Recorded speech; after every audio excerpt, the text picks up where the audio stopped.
Hey, everybody. I wanted to jump on real quick and start talking about something we see a lot of in mortgage industry, real estate industry, and in the actual automotive industry. Actually, a lot with all the sales industries. And what we find a lot is turnover. Okay. And we need to understand the point of turnover. The individuals that are taking a job. Okay. So you have people taking a job that are saying, I want to work in a sales environment where I won't know how much money I'm going to make at the end of the month. That's a different kind of individual than somebody who says, I need to know how much I make per hour, and I need to know that I have the same things to do tomorrow as I'm doing today, things like that. And so those people that are willing to jump in and say, hey, I am ready to go, and this is something great, and I want to take the chance, and how much money are you going to make this month? I'm going to make X amount of dollars, and they don't really know how they're going to get there. Okay, so we as leaders need to take it upon ourselves and understand they'll always be looking for some place where the grass is greener, not necessarily where they water their own grass. Okay, now what I want to talk about today specifically is your new hire orientation. Why? Because I'm working with several dealer groups to put in place a trainer-led new hire orientation so that somebody's going off-site to get something that's better for their team. And I want to talk about the two different components, the off-site and the on-site, how you're going to handle a new person. And so that's what I want to go over. And I want to jump over now. I'm going to try and go through and show you my screen. So I think probably is working right about now. But this is an example here of my off-site orientation. When you're looking at that, we have people come into the office. They're separate from the dealership, which means they don't get pulled away from the dealership or the office, or they get told, hey, come over here and listen to this, right? They're off by themselves, and we have a specific curriculum that we have to go through to get them up to speed and get them running. So if you look at it, if we're going to go through here, okay, what do we have to do? We have to select the right candidates. The first thing, where are you going to put your advertisement? I will tell you that what I like to do if I'm going to pull somebody from sales, especially if I'm going to go towards the automotive side, I will always look for somebody. I'll put an ad in Craigslist, but I'll put it in the restaurant section. And the reason I put it in the restaurant section is they're used to working long hours, used to working for tips, which means they understand customer service, okay? And they also know how to bump you for dessert and appetizers. And the hours are always screwed up, so they work every holiday anyway. So they're not going to fight us in the automotive space that's here. We got to develop your criteria. I'm a firm believer, the hire for the smile, train for the rest. Okay. If somebody comes in and goes, I really need this job, I'm not hiring them. The person who says, can I see the pay plan? Because I want to know how much I can possibly make. And is there a cap? That's the person I look for. I always say hire the greedy, not the needy, because you can always control somebody with their greed and give them the right process steps through accountability. The needy person is basically going to be content with whatever hourly wage your state requires. Okay, and I'm looking for people that can grow with me. Also, the selection campaign. You need to go through, once I find people, a lot of times in my ads, when I run it on Indeed or in the car groups and stuff like that, I will always tell them to put something in the subject line. Because if they can't follow that simple instruction, do you really want to bring them into your company and sit them down and have them talk to your prospects if they can't follow the simple instruction when they're trying to woo us to take them? So that's something you got to look at. Also, I like to do 3 separate interviews when somebody comes into your company, okay? And it needs to be an escalation process. They need to meet with one person first, and if that person likes them, and only if that person likes them, move them to the second person, okay? If they're on the fence, that's what the second person's job is to do, is to find out if it's there or not, if it's something you can work with. So now I have the first person saying yes, the second person saying yes.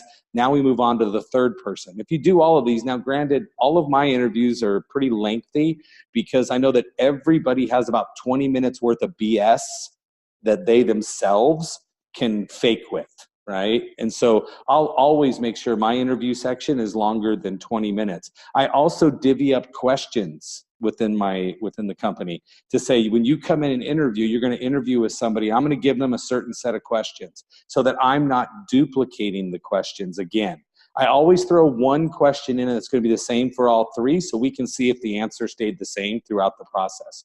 Okay, but I will ask them to call first, do a phone interview, send us a video about themselves, and then I'll schedule the face-to-face. Okay, I let them know they're coming in on a 90-day probationary period, and I usually will inflate whatever the hourly wage portion of the company's money is, right? So if I'm going to hire somebody in as a trainer and I say it's going to be this amount of dollars a month, it'll be a little higher in the first 90-day period, because during that time, it's my job to decide if they're good or if they're not and worth investing in. And that's going to come in the two different parts that we have.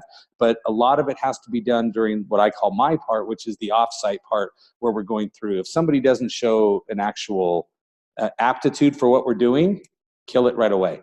Okay, so cut them loose so they can go be great in something other than what we're asking them to do. Okay, do the new hire orientation 1 week a month. Okay, in the beginning, you may have to do it more until you've stabilized your staff, but typically I say 1 week a month. And then we look at the topic points to cover. We talk about the company that they're coming to work for, so they know if they can have pride in where they work. We talk about their CRM tool that you're going to use, getting logins, passwords, right? Understanding the intent, how to log a customer, what the click to call functionality is for to keep track of them, downloading mobile apps if you have them, and then how to scan IDs and things like that that go with those things. So again, that's what I'm going to start with in my new hire orientation, with these two things. Then I'm going to go on to salesmanship, right? What's the perception of a salesperson? What are the steps to the sale for this organization? How do we go through it? How do we make sure your mindset's right?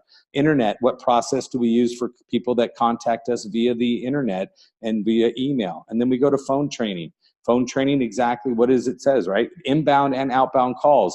Go through word tracks, objectives, give them call guides so they understand what to say, practice, right? We're going to practice, role play until they've got it down, because, right, the actual, what skill is what they need to have confidence in when they get out to where they're going. And a lot of times we're going to give them older stuff to go into, and I want them dialing and making contacts on people that aren't going to hurt us like the fresh stuff.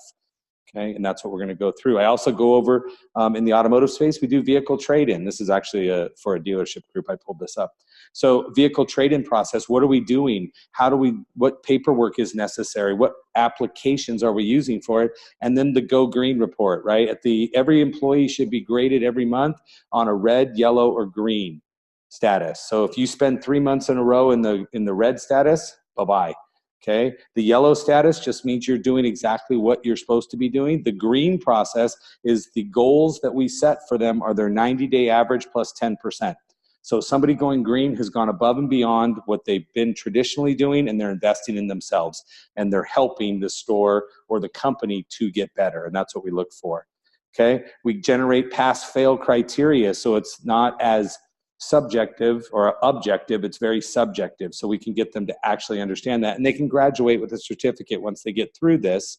Okay, and that's what we're looking for here. On day 5, we will then assign them to their team that they work for.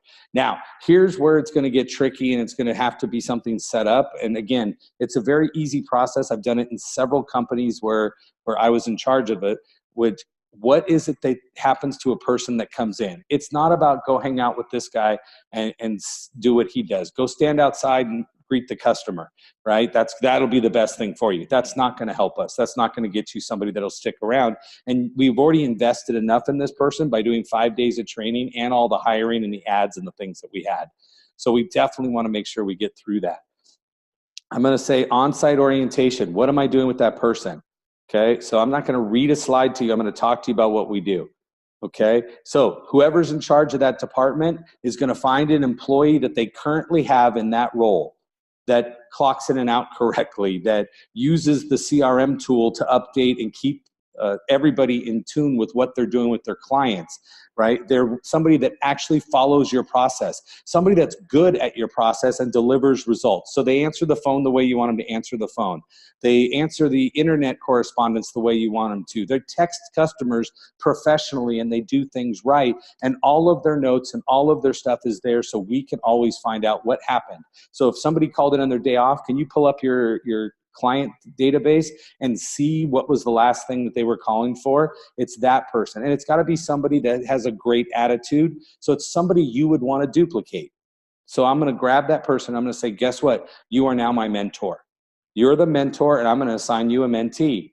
And we're going to go ahead and grab that mentee, and we're going to sit them down, and we're going to say, look, you two work together. You are attached at the hip, same schedule. You are working. Okay, what's going to happen when the mentor gets themselves a lead or a prospect and they're going to work it? The mentee shadows, sits right next to them, doesn't say a word, doesn't do anything but help to facilitate the process. If they say grabs up and off the printer, do something. But a majority of their job is to sit right next to the mentor and watch every interaction and everything that's happening, whether it's an email, a phone call, text messaging, or if it's face-to-face in the sales process. That's what their job is to do. When it's time for the mentee, okay, the person being trained, if you are like in an automotive space, you're going to have what we call the up list. I know in several real estate's office, there's a rotation on who gets the leads when they come in or the phone calls. So if that's the situation, when the mentee's time is up and they get that person, okay, the mentor will step in and work with them to do it. Now the mentor is going to receive half commission with that person. So they're going to split the deal in half. Now, what I always like to do is say, since I exaggerated their pay in the first 90 days, I'm going to half that deal with the mentor and the house. So that'll help offset this individual that's there. And when the mentor and the mentee say, I'm ready, and the mentor says, you're ready, okay, then we can sit back and say, great, are we off of this plan? So then they can sign over and say they are ready to work on their straight commission and to go through that.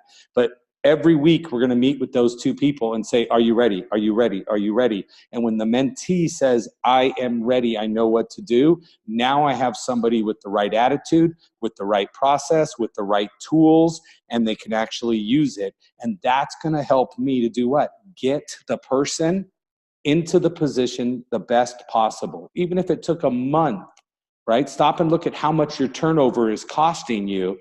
And if you can start somebody correctly and they're working with a safety net, my exaggerated pay should only be a month. And that's going to help you to do what? Get the people that you want and get them onboarded so they can be successful. At any point it's not working out, stop, release them during the 90-day probationary period. Don't waste money on people and stop trying to think, let's just ride it out and see. Yeah, there's been times where we brought in a sales associate. I've had people in real estate offices, they go, I brought them in and we waited 9 months before they actually got in the groove. I don't have time for that.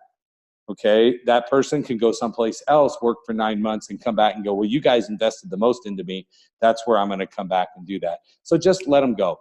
Let them go. Let them find what they're happy with in a place that's actually slower paced and will allow them to do that. I hope that helps. If you need anything, reach out to me at achievinggenius.com. Okay, so Sales Genius, BDC Genius, or Service Genius. I appreciate you all. Take care. Let's go out there, make some more money with some more deals, and we can all be more happy. Thanks.